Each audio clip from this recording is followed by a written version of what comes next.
যে আলেম, যারা কোরআন বিশেষজ্ঞ, কোরআন হাদিস নিয়ে ব্যস্ত থাকে, তাদেরকে আল্লাহ বেশি দেন। জামিআ তিরমিজির 2926 নম্বর হাদিস, عن أبي سعيد الخدري رضي الله تعالى عنه قال يقول الله عز وجل من شغله القرآن وذكري عن مسألتي أعطيته أفضل ما أعطي السائلين فضل كلام الله على سائر الكلام كفضل الله على خلقه। আবু সাঈদ খুদরি রাদিয়াল্লাহু তাআলা আনহু বর্ণনা করেন, আল্লাহ রাসূল সাল্লাল্লাহু আলাইহি ওয়াসাল্লাম বলেন, আল্লাহ স্বয়ং নিজেই বলছেন, মান শাগালাহুল কুরআন ওয়া যিকরি, যে ব্যক্তি কোরআন পড়ার কারণে, কোরআন নিয়ে গবেষণা করার কারণে অনেক লিপ্ত আছে, কোরআনে মশগুল থাকে সর্বদা, আর আমার জিকির করে, আর এক ব্যক্তি বারবার আমার কাছে চায়। আল্লাহ রসুল বলেন, আল্লাহ রাব্বুল আলামিন নিজেই বলেন, যারা কোরআনে মশগুল থাকার কারণে, আমাকে বারবার ডাকার কারণে আমার কাছে চাইতে পারে না, আমি আল্লাহ যারা চাই তাদের থেকে কোরআন যারা পড়ে তাদেরকে বেশি দিয়ে দিই। সুতরাং কি করবেন? যারা কোরআন পড়ে আমরাও কোরআন শেখার জন্য চেষ্টা করব। সুনানে ইবনে মাজাহ 3779 নম্বর হাদিস, عن عائشة رضي الله تعالى عنها قالت قال رسول الله صلى الله عليه وسلم الماهر بالقرآن مع السفرة الكرام البررة। আয়েশা রাদিয়াল্লাহু তাআলা আনহা বর্ণনা করেন, আল্লাহ রাসূল সাল্লাল্লাহু আলাইহি ওয়াসাল্লাম বলেন, যারা কোরআনের বিশেষজ্ঞ, যারা কোরআনের হাফেজ, তারা কিয়ামতের ময়দানে সম্মানিত ফেরেশতাদের সাথে থাকবে। والذي يقرأ يتعدو فيه هو عليه شاق له أجران اثنان। আর যারা কোরআন ঠেকে ঠেকে পড়ে, চেষ্টা করে, কষ্ট করে করে পড়ে, আল্লাহ রাব্বুল আলামিন এই কষ্টের কারণে তাদেরকে দ্বিগুণ সওয়াব দান করবেন। কাদেরকে? এই এলাকার যারা মুরব্বী, আগে কোরআন শিখে নেয়, এখন কোরআন শিখার জন্য চেষ্টা করে, উলামায়ে কেরামদের সাথে থাকার কারণে আপনার ভিতরে এই উপলব্ধি ঢুকবে যে আমার কোরআনটা শিখা দরকার, তাই না? আর উলামায়ে কেরামদের সাথে যদি আপনি না থাকেন, তাহলে কখনোই আপনার মাঝে কোরআন শিখার আগ্রহ কখনো সৃষ্টি হবে না। এই জন্য উলামায়ে কেরামদের যদি সাথে থাকেন, তাহলে কোরআন পড়ার আগ্রহ আল্লাহ তাআলা আমার আপনার অন্তরে তৈরি করে দিবেন। বুঝে আসছে? যারা কোরআন পড়বে, এই যে মাদ্রাসা, যেহেতু মাদ্রাসা আছে, এই আলোচনাটাও একটু নিয়ে যাচ্ছে ওদিকে, মাদ্রাসার একটা গুরুত্ব তো বলতে হয়, কি বলেন? দেখেন, যারা কোরআনের হাফেজ বানাবেন ছেলেদেরকে, তাদের কতটা লাভ। জামিআ তিরমিজির 2905 নম্বর হাদিস, عن علي بن أبي طالب رضي الله تعالى عنه قال قال رسول الله صلى الله عليه وسلم من قرأ القرآن واستظهره فأحل حلاله وحرم حرامه أدخله الله به الجنة وشفعه في 10 من أهل بيته كلهم وجبت له النار। আলী ইবনে আবি তালিব রাদিয়াল্লাহু তাআলা আনহু বর্ণনা করেন, আল্লাহর রাসূল সাল্লাল্লাহু আলাইহি ওয়াসাল্লাম বলেন, যে ব্যক্তি কোরআন পড়লো, কোরআনের হাফেজ হলো, ফাআল্লা হালালাহু ওয়া হাররামা হারামাহু, কোরআনের যা হালাল তা হালাল জানলো, কোরআনে যা হারাম আছে এটা হারামকে মেনে হারাম থেকে বিরত থাকার চেষ্টা করলো, আল্লাহর রাসূল বলেন, আদখালুল্লাহু বিহিল জান্নাহ, আল্লাহ রাব্বুল আলামিন এই কোরআনের কারণে ওই ব্যক্তিকে, ওই হাফেজে কোরআনকে জান্নাতে প্রবেশ করিয়ে দিবেন। ওয়াশাফাআহু ফি 10 মিন আহলি বাইতিহি কুল্লুহুম ওয়াজাবাত লাহুন নার। আর ওই হাফেজে কোরআনকে এমন একটা শক্তি দেওয়া হবে, ওই হাফেজে কোরআন এমন 10 জন ব্যক্তির ব্যাপারে সুপারিশ করবে, তার গোষ্ঠীর মধ্যে যাদের ব্যাপারে জাহান্নাম ওয়াজিব হয়ে গিয়েছিল, জাহান্নাম ওয়াজিব এমন ব্যক্তির ব্যাপারে শেষ আল্লাহর কাছে সুপারিশ করবে, আল্লাহ সুপারিশ কবুল করে নেবেন। দরকার আছে না?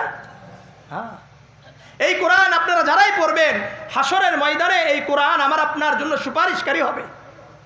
সহিহ মুসলিমের 1910 নম্বর হাদিস, عن أبي أمامة الباهلي رضي الله تعالى عنه قال قال رسول الله صلى الله عليه وسلم اقرأوا القرآن فإنه يأتي يوم القيامة شفيعا لأصحابه। আবু উমামা আল বাহিলি রাদিয়াল্লাহু তাআলা আনহু বর্ণনা করেন, আল্লাহর রাসূল সাল্লাল্লাহু আলাইহি ওয়াসাল্লাম বলেন, তোমরা কোরআন পড়ো, কোরআন পড়ো, ফাইন্নাহু ইয়াতি ইয়াউমাল কিয়ামা, কিয়ামতের ময়দানে এই কোরআন তোমার জন্য সুপারিশকারী হিসাবে হয়ে যাবে। সুপারিশকারী হবে এই কোরআন। যারা কোরআনের হাফেজ হবে, আমাদের সন্তানদেরকে আমরা যদি হাফেজ বানাই, আমাদের সন্তানদেরকে বলা হবে পড়ো আর উপরে উঠতে থাকো। জামিআ তিরমিজির 2914 নম্বর হাদিস। عن عبد الله بن عمرو رضي الله تعالى عنه قال قال رسول الله صلى الله عليه وسلم يقال لصاحب القرآن আল্লাহ রাসূল সাল্লাল্লাহু আলাইহি ওয়াসাল্লাম বলেন, হাফেজে কোরআন আলেমদেরকে বলা হবে পড়ো, ইকরা, পড়ো, ওয়ারকা, আর উঠতে থাকো, ওয়ারাত্তিল কামা কুনতা তুরাত্তিলু ফিদ দুনিয়া, যেভাবে তুমি দুনিয়াতে সুন্দর করে পড়তা ঠিক তেমনি ভাবে পড়ো। ফাইন্না মানজিলাতাকা ইনদা আয়াতিন তাকরাউ বিহা, তোমার মর্যাদা তো এই পর্যন্ত হবে যেখানে তোমার আয়াত শেষ হবে। এই জন্য যতটা পারেন মুখস্থ করেন। 6236টা আয়াত মুখস্থ হয়ে গেলে আপনার আমার মর্যাদা হবে কত? 6236, 6666 না, বরং কত বলেন? সহিহ কওল কত? 6236। মনে থাকবে ইনশাআল্লাহ। আল্লাহ বুঝার তৌফিক দান করেন, আল্লাহ বুঝার তৌফিক দান করেন। যেই বাবা মা সন্তানদেরকে কোরআন পড়াবেন তাদের ব্যাপারে সুনানে আবি দাউদের 1453 নম্বর হাদিস।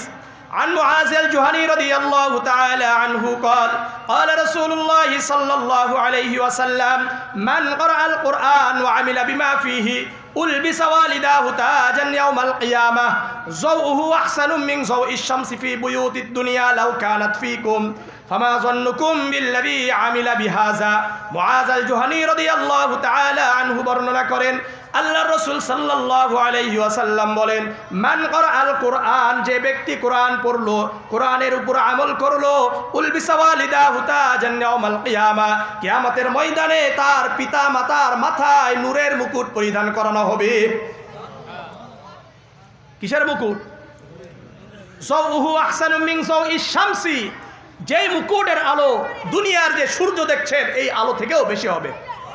লাউ কানাত ফি বুয়ুতিকুম, যদি এই সূর্যটা যদি তোমাদের ঘরে রাখা হয় তাহলে আলো কেমন হবে?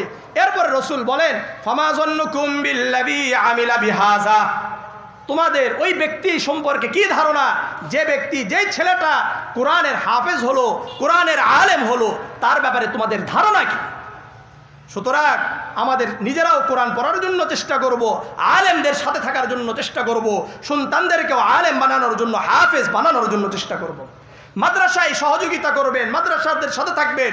মাদ্রাসার সাথে কেন থাকবেন এই হাদিসটা শুনলে বুঝবেন মাদ্রাসার সাথে থাকা দরকার কেন। সুনানে আবি দাউদের 1455 নম্বর হাদিস। عن أبي هريرة رضي الله تعالى عنه قال قال رسول الله صلى الله عليه وسلم ما اجتمع قوم في بيت من بيوت الله।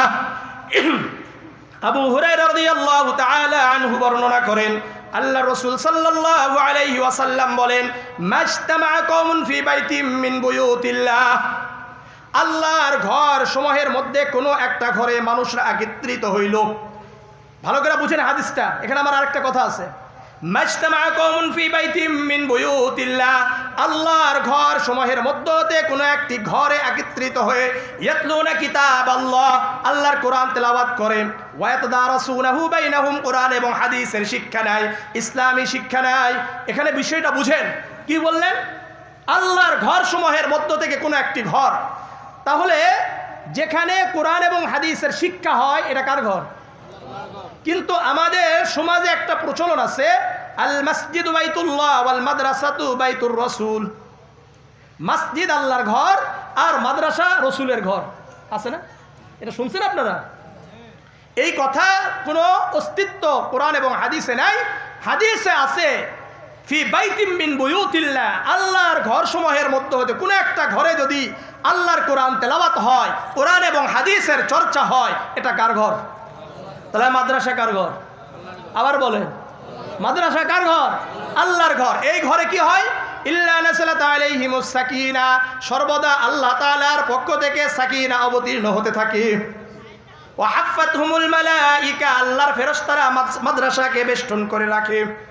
3 নম্বর, ওয়া গাশিয়াতহুমুর রাহমা, আল্লাহ তাআলার রহমত মাদ্রাসাকে ঢেকে রাখে। 4 নম্বর, ওয়া যাকারহুমুল্লাহু ফি মান ইনদা, আল্লাহ রাব্বুল আলামিন মাদ্রাসার শিক্ষক আর ছাত্রদেরকে নিয়ে গর্ব করতে থাকেন। বুঝে আসছে? তাহলে কি মাদ্রাসা ওয়ালাদের সাথে থাকবেন তো ইনশাআল্লাহ? আল্লাহ ওয়ালাদের সাথে থাকবেন তো ইনশাআল্লাহ? কারা কারা থাকতে রাজি আছেন? সবাই আছেন তো ইনশাআল্লাহ? আল্লাহ রাব্বুল আলামিন আমাদের সবাইকে কবুল করেন। শুনেন, যারা আল্লাহর জন্য একত্রিত হবে, আল্লাহ ওয়ালাদের সাথে থাকবে।